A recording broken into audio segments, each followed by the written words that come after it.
DS classes में आप सभी डियर स्टूडेंट का स्वागत है। मैं हूं दीपिका साहू। आप सभी के लिए लेकर आई हूं प्रैक्टिस पेपर या मैं बोलूं सैम्पल पेपर 5। इससे पहले मैं 4 अपलोडेड कर चुकी हूं। अगर आप लोगों को देखना है बच्चा पार्टी तो लाइव मतलब आपको लिंक दी गई है कहाँ पर, आपके डिस्क्रिप्शन में, तो जल्दी से चेकआउट कर लीजिए। और देख लिए हैं तो प्लीज़ लाइक कर दो वीडियो को, ठीक है। चलिए स्टार्ट करते हैं। बेटा ये आपका जो कल का पेपर आएगा उसी क्वेश्चन पर बेस्ड है। इसी प्रकार से आपका पेपर आपको देखने को मिलेगा और बहुत सारी चीज़ें इसमें ऐसी हैं जो आपको बहुत आईएमपी है कल के पेपर के लिए, तो ध्यान से देखिएगा। वीडियो हेल्पफुल लगे तो वीडियो को लाइक और शेयर जरूर करिएगा।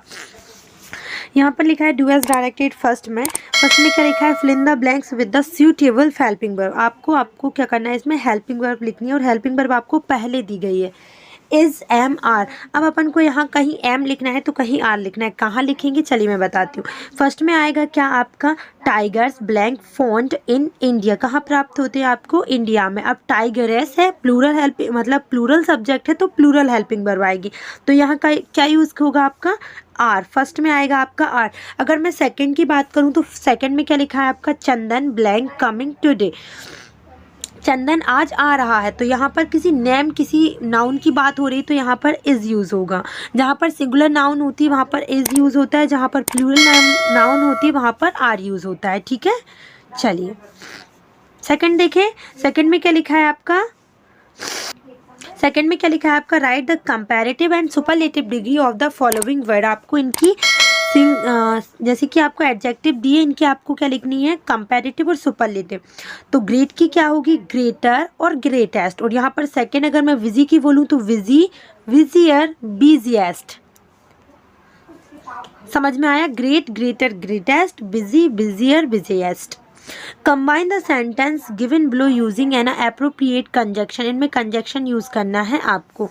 जो नीचे कंजक्शन बोले जैसे एंड है, और है, बट है, इन में आपको क्या करना है, कुछ नहीं करना है। आपको इनके बीच में या तो एंड या तो और या फिर बट लगाना है अकॉर्डिंग टू सेंटेंस। लिखा है he work hard he gets a low salary. वह कठिन परिश्रम करता है लेकिन उसको फिर भी लो सैलरी मिलती है। लेकिन के लिए हमेशा बट आता है। जब एक सेंटेंस पॉजिटिव और एक नेगेटिव होता है तो हमेशा क्या आता है, नॉट। तो इन दोनों के बीच में आपको क्या लिखना है भाई, इन दोनों के बीच में आपको क्या लिखना है, but. He works very hard but he gets a low salary. Second बोला है man discovered fire, he learned to cook. मनुष्य ने आग की खोज की ताकि वह क्या सीख सके, कुकिंग सीख सके, ठीक है। और यहाँ पर इसका मतलब क्या होगा, मैन ने आग की खोज कर ली और वह पकाना सीख गया। तो इन दोनों के बीच में आएगा आपका एंड आएगा, ठीक है। चलिए यहाँ पर डी दिखा है आपको कि डी में change the following sentence according to the instruction given bracket. आपको जो इंस्ट्रक्शन ब्रैकेट में दिए उसके अकॉर्डिंग इस सेंटेंस को चेंज करना है। तो पहले में लिखा है कि चेंज इनटू इंटरोगेटिव। इसको इंटरोगेटिव में कन्वर्ट कर दो बच्चे। इसमें लिखा है दे विल हेल्प हर, वो उसकी मदद कर रहे हैं। तो आपको क्या लिखना है इसमें आप अगर इसको चेंज करेंगे इंटरोगेटिव में तो आप लोग लिखेंगे will they help her, will they help her. Second देखिए, सेकंड बोल रहा है आपका सी इज कुकिंग द डिनर। वो किसके लिए कुकिंग कर रही है, रात के खाने के लिए। तो इसमें क्या लिखना है आपको, चेंज इनटू नेगेटिव। इसको नेगेटिव में कन्वर्ट करना है। तो आप कैसे करेंगे, इसके बाद नॉट लगा दीजिए, इसके बाद आपको नॉट लगाना है और ये चेंज हो जाएगा। She is not cooking the dinner. यहाँ पर ई वाला देखिए, fill in the blanks with appropriate model. इसमें आपको मॉडल का यूज़ करना है, ठीक है। तो फर्स्ट में लिखा है आपका क्या, फर्स्ट में लिखा है blank I use your mobile phone. क्या मैं आपका मोबाइल फ़ोन यूज़ कर सकता हूँ। यहाँ पर आपका यूज़ होगा मे। आप कभी किसी से परमिशन मांग रहे हैं, पता नहीं फॉर्मल है इनफॉर्मल है, तो मे ही यूज़ करेंगे। सेकंड बोल रहा है आपको Atul blank speak English well. जब हम किसी बात करें किसी लैंग्वेज को मैं बोल सकती हूँ तो वो मेरी एबिलिटी है कि मैं उस चीज़ को बोल सकती हूँ, क्षमता है। जब हम क्षमता बताते हैं तो कैन का यूज़ करते हैं। किसका यूज़ करते हैं, कैन का। समझ गए, मतलब फर्स्ट में आएगा मे, सेकंड में आएगा कैन। चलिए अब हम यहाँ पर आ जाते हैं। यहाँ पर आपका एफ वाला देखेंगे। एफ वाले में क्या लिखा है आपका, change the following sentence into passive voice. Passive voice में कन्वर्ट करना है इनको। मैरी रोट अ लेटर, और यहाँ पर आप जरा करके बताइए। मैरी रोट अ लेटर तो ये होगा भाई आपका a letter was written by Mary. A letter, ध्यान से सुनिएगा, letter was written by Mary. ठीक है, सेकंड है read the following sentence and punctuate it. इसमें आपको कुछ नहीं करना है, सिर्फ ऐसे करके ये लगाना है। वेयर डू यू लिव, आपको क्वेश्चन मार्क नहीं लगा था, आपको बस मार्क लगाना था। चलिए सेकंड दिया है आपका क्या, write the answer as asked, जो पूछा गया है उसका आंसर दीजिए। आपको इनमें से होमोफोन्स लिखने, क्या लिखने, होमोफोन। यहाँ पर फर्स्ट में लिखा है आई, तो आई का होमोफोन क्या होगा, यहाँ पर आई का होमोफोन क्या होगा, आई।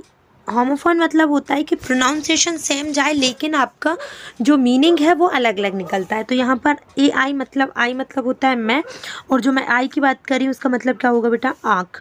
सेकंड है आपका नो, इसका होमोफोन मतलब अगर हम होमोफोन लिखेंगे तो क्या होगा, नो। नो मतलब होता है जानना, और इस नो का मतलब होता है अब। यहाँ पर लिखा है राइट, इसका मतलब होता है आपका हक, है ना, और WRIT उसका मतलब होता है क्या, लेखन। फोर्थ वाला देखिए, इसका मतलब होता है क्या, स्टील। ठीक है, और जो मैं स्टील लिख रही हूँ इसका मतलब होता है चोरी करना। ठीक है, चलिए आगे देखते हैं। बी वाला, write one word for the following. अपन को फर्स्ट क्वेश्चन क्या लिखा है, one who teaches in a school, जो स्कूल में टीच करता है, पढ़ाता है, उसको क्या बोलेंगे, टीचर बोलेंगे। यहाँ पर सेकंड बोला है वन हु कट्स वुड, जो लकड़ियाँ काटता है उसको वुड कटर बोलेंगे। थर्ड है क्या, वन हु मेक्स शूज़, जो शूज़ बनाता है या शूज़ बेचता है उसको क्या बोलेंगे अपन, यहाँ पर क्या, शूज़ मेकर, क्या बोलेंगे उसको, शूज़ मेकर। फोर्थ देखिएगा, वन हु मेक्स ज्वेलरी, जो ज्वेलरी बनाता है उसको ज्वेलर बोलते हैं। ठीक है बच्चों, चलिए अब आगे देखते हैं, आगे क्या लिखा है आपका, classify the words given below according to the जा। देखिए यहाँ पर एक का साउंड जा निकलेगा और एक का साउंड क्या निकलेगा, गा।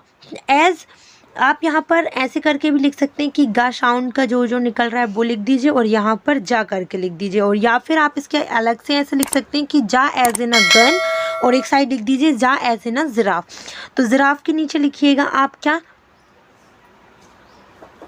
फ्रेज और जिएंट, और यहाँ पर आप गा के नीचे क्या लिखेंगे, गेट और ग्लास। ठीक है, अब क्वेश्चन नंबर 3 देख लेते हैं। क्वेश्चन नंबर 3 में आपको एनी 5 करने, जो कि 3 नंबर के। फर्स्ट क्वेश्चन है आपका कि when and where was Chandrashekhar born. Second है आपका when did Kanha national park come into existence. Third वाला दिया है बच्चों who were trapped in the well, कौन कौन फंसा था। फोर्थ वाले में क्या लिखा है, one who invited to the court to draw the portrait of the king, यहाँ पर सिर्फ राजा वर्मा आएगा। फिफ्थ आएगा what does the word wheel and stand for, और यहाँ पर सिक्स्थ वाला बोल रहा है where does Mayank live. Mayank live वाला भी बार बार रिपीटेड हो रहा है, तो ध्यान से देख लेना आप लोग। क्वेश्चन नंबर 4 देखिएगा। क्वेश्चन नंबर 4 में क्या करना है आपको, answer the following question in about 3 और 5 वर्ड्स, 3 और 5 सेंटेंसेज। ओके, यहाँ पर एनी 3 करने, मतलब ये 5-5 नंबर के हैं, तो ये ध्यान से करिएगा। फर्स्ट क्वेश्चन है कि how is our life affected by floods. Second है आपका कि write a short note on a Bhagoria haat. And third वाला क्या बोल रहा है आपका, Why did Raja Verma become close and dear to the king? और फोर्थ है describe the last space mission of Kalpana Chawla. चारों इंपॉर्टेंट है और मैं ये चारों करवा चुकी हूँ। Answer the following question in 1 और 2 सेंटेंस। ईच सेंटेंस करना है आपको और एनी 3 करना है, मतलब ये 3-3 नंबर के। Who told the secret to the tree, तो रोबिन आएगा। Who always comes on market days, तो द बलून मैन। थर्ड वाला है why should be never give up in despair, ये भी मोस्ट IMP क्वेश्चन है बेटा। और what did the rover do with the gold. ये चारों इंपॉर्टेंट है और मैं बता भी चुकी हूँ। मॉडल पेपर में, सैम्पल पेपर में जो आपको करवाने का बोल रहे हैं वो सारे कर लेना अगर आपको अच्छे नंबर लाने हैं तो। क्वेश्चन नंबर 6 बोल रहा है right a stanza for of any poem from the text book of English. मैंने बार बार बोला है कि एक स्टैंजा तो कर ही लेना, कोई सा भी कर लेना, आपकी इंग्लिश बुक का कोई सा भी, पोएम का कोई सा भी कर लेना, ठीक है। क्वेश्चन नंबर 7 में है right a paragraph on birthday celebration using the clue given below. आपको क्या करना है, बर्थडे सेलिब्रेशन पे एक शॉर्ट पैराग्राफ लिखना है और ये क्लूज दिए इनके अकॉर्डिंग, ये वाले, ठीक है, तो आप लिख लीजिएगा। क्वेश्चन नंबर 8 में क्या लिखा है आपका, write an application to your head master requesting him to issue you school leaving certificate. LC आ जाए, लिविंग सर्टिफिकेट आ जाए, ट्रांसफ़र सर्टिफिकेट आ जाए, मतलब आपको लिखना क्या है, TC की। ये वाला लेटर थोड़ा सा कठिन है, लेकिन एक बार देखकर तो चले ही जाना। Write a letter to your father to send you rate 400 as you have to buy some books and a cricket bat. आपको आपके फादर को लेटर लिखना है और आपको पैसे मांगने की 400 रुपये दे दो और पापा मुझे बुक और क्रिकेट बैट खरीदना है। क्वेश्चन नंबर 9 क्या बोल रहा है आपका? Write an essay on any one of the following topic. My best friend, my school, importance of tree, any great man. Any great man, any great leader. आ जाए बात एक ही है कि महात्मा गांधी लिख दो, वही तो फेवरेट है सबके। और कोई और है तो और भी लिख सकते हो, कोई दिक्कत नहीं है। क्वेश्चन नंबर 10 देख लेते हैं। चलिए क्वेश्चन नंबर 10 में है आपका क्या? Read the following passage carefully and answer the question below. यहाँ पर आपको इस पैसेज को केयरफुली होकर पढ़ना है। इसमें बटरफ्लाई के बारे में लिखा है कि butterfly is one of the most beautiful creature in the world. It looks beautiful because of the brilliant colour of wings. देखिए क्या बोला है कि भगवान का एक कुदरती करिश्मा है बटरफ्लाई, एंड ये किसके लिए ज़्यादा पसंद करते हैं, ये क्यों इतनी सुंदर दिखती हैं? क्योंकि इसके जो विंग्स होते हैं, पंख होते हैं, वो बहुत सुंदर सुंदर कलर के होते हैं। The wings are covered with very small scales. The scales have coloured. The colours on the wings make very fine patterns. Many butterfly have largest black and circle on their wings. These look like eyes. तो यहाँ पर बहुत सारी चीज़ें आपको गया है कि Why does a butterfly look beautiful? जो बटरफ्लाई होती हैं वो ब्यूटीफुल क्यों लगती हैं? तो मैं जैसे बोलती हूँ कि फर्स्ट क्वेश्चन आपके फर्स्ट लाइन से ही पूछा जाता है, तो यहाँ पर उसी से पूछा गया है कि वो ब्यूटीफुल क्यों लगती है। इट लुक्स ब्यूटीफुल, इट की जगह पे बटरफ्लाई कर देना। अब butterfly looks beautiful because of the brilliant colours of wings. उनके जो ब्रिलियंट कलर्स होते हैं ना उसके पंख के, इसलिए वो बहुत सुंदर लगती है। सेकंड क्वेश्चन ये है कि what do the colour make on the wings. कौन कौन से कलर होते हैं चलिए देखते हैं। सेकंड वाला क्वेश्चन आपको कहाँ से लिखना है? सेकंड वाला क्वेश्चन आपको यहाँ से लिखना है, मैं बताती हूँ। The colours on the wings make very fine pattern. किस पैटर्न के होते हैं? वेरी फाइन पैटर्न के होते हैं। इसके अलावा आप फर्स्ट से लिखें तो कोई दिक्कत नहीं है, लेकिन लिखने की बिल्कुल ज़रूरत नहीं। बस इसमें ये बताया था कि कैसे बनते हैं, तो पैटर्न से बनते हैं। और many butterfly have largest black circle on their wings. ये भी कर सकते हो, लेकिन आंसर सिर्फ इतना है कि आपको यहाँ से लेकर यहाँ तक लिखना है, ठीक है। सी वाला क्या बोल रहा है आपका? Who aims at the I of the butterfly.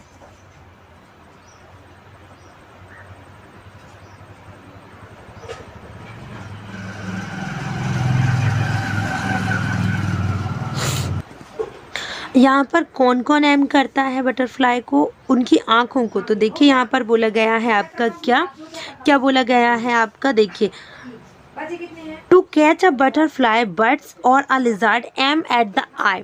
किस पर एम करते हैं? वो आई पर। यहाँ पर आपको वर्ड और लिजार्ड आंसर में लिखना है। इस हु की जगह पे आप क्या लिखेंगे? Words and lizard. Question number D देखिएगा। Write the opposite of the given words from the passage. आपको अपोजिट वर्ड लिखना है। तो अगली मतलब होता है बदसूरत, और यहाँ पर ब्यूटीफुल मतलब होता है क्या? खूबसूरत। फ्रेंड्स मतलब होता है दोस्त, और अगर मैं एनिमे की बात करूँ तो उसका मतलब होता है क्या? शत्रु। तो फ्रेंड का अपोजिट क्या होगा बच्चों? एनिमे, ठीक है। आई होप आपको वीडियो हेल्पफुल रही होगी। अगर वीडियो हेल्पफुल रही हो तो अपने फ्रेंड्स को जल्दी से जल्दी शेयर कर दो, वीडियो को लाइक कर दो, जिससे आगे भी बच्चे इसको देख सके। और अगर आप चाहते हैं सैम्पल पेपर 6 देखना तो प्लीज़ हमें कॉमेंट सेक्शन में इन्फॉर्म कर दीजिए। Thank you so much.